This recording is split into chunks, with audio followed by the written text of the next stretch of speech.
എറണാകുളം ജില്ലയിലെ പട്ടിമറ്റത്തിനടുത്ത് പഴന്തോട്ടം എന്ന സ്ഥലത്താണ് ചരിത്രപ്രസിദ്ധമായ സ്വർണ്ണത്ത് മന സ്ഥിതി ചെയ്യുന്നത്.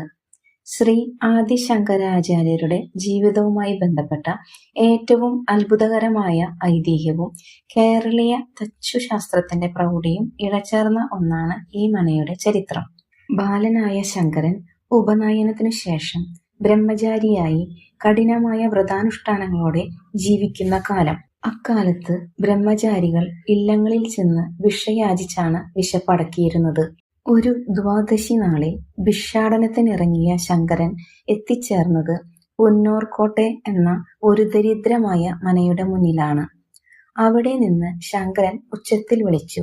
ആ സമയത്ത് ഇല്ലത്ത് ഒരു അന്തർജനം മാത്രമേ ഉണ്ടായിരുന്നുള്ളൂ. ആ ഇല്ലം അങ്ങേയറ്റം ദരിദ്രമായിരുന്നു. ഒരു പിടി അരി പോലും ആ വീട്ടിൽ അന്നത്തെ ദിവസം ഉണ്ടായിരുന്നില്ല. തന്റെ പടിവാതിൽക്കൽ വന്നു നിൽക്കുന്ന ദിവ്യനായ ആ ബാലന് നൽകാൻ വീട്ടിൽ ഒന്നുമില്ലല്ലോ എന്നോർത്ത് ആ അമ്മ ഉള്ളുരുകി കരഞ്ഞു. ഒടുവിൽ വീടിന്റെ പല മൂലകളിലും തിരഞ്ഞ അവർക്ക് താൻ വ്രതം നോറ്റ് ദ്വാദശി ദിവസം നോമ്പു തുറക്കാൻ കരുതി വെച്ചിരുന്ന ഒരേയൊരു ഉണക്ക നെല്ലിക്ക കിട്ടി. തനിക്ക് കഴിക്കാൻ മറ്റൊന്നും ഇല്ലെങ്കിൽ പോലും വിശന്നു നിൽക്കുന്ന ഒരു ബ്രഹ്മചാരിയെ വെറും കൈയോടെ മടക്കി അയക്കരുത് എന്ന് കരുതി ആ അമ്മ ആ നെല്ലിക്ക ശങ്കരന്റെ ഭിക്ഷാപാത്രത്തിലേക്ക് കണ്ണീരോടെ സമർപ്പിച്ചു. ആ സ്ത്രീയുടെ അടിയുറച്ച ഭക്തിയും ഉള്ളിലെ ദയയും ത്യാഗമനസ്ഥിതിയും ബാലനായ ശങ്കരനെ വല്ലാതെ സ്പർശിച്ചു. ആ കുടുംബത്തിന്റെ ദാരിദ്ര്യം മാറ്റാൻ ശങ്കരൻ അവിടെ വെച്ച് തന്നെ ധനലക്ഷ്മി ദേവിയെ മനസ്സിൽ ധ്യാനിച്ച് സ്വയമേവ വരികൾ രചിച്ച് സ്തുതിക്കാൻ തുടങ്ങി.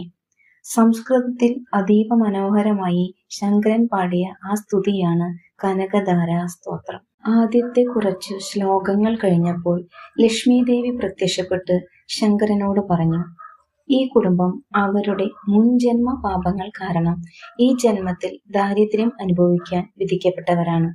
അതിനാൽ ഇവർക്ക് ധനം നൽകാൻ കഴിയില്ല. എന്നാൽ ശങ്കരൻ പിന്മാറിയില്ല.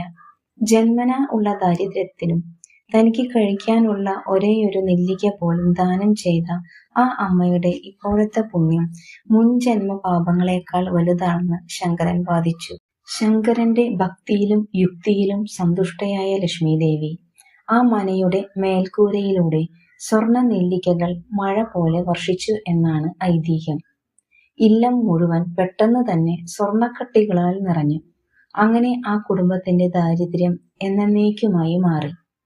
പേരിന് പിന്നിൽ ഈ അത്ഭുത സംഭവത്തിന് ശേഷമാണ് ആ ഇല്ലത്തിന് സ്വർണ്ണത്ത് മന എന്ന പേര്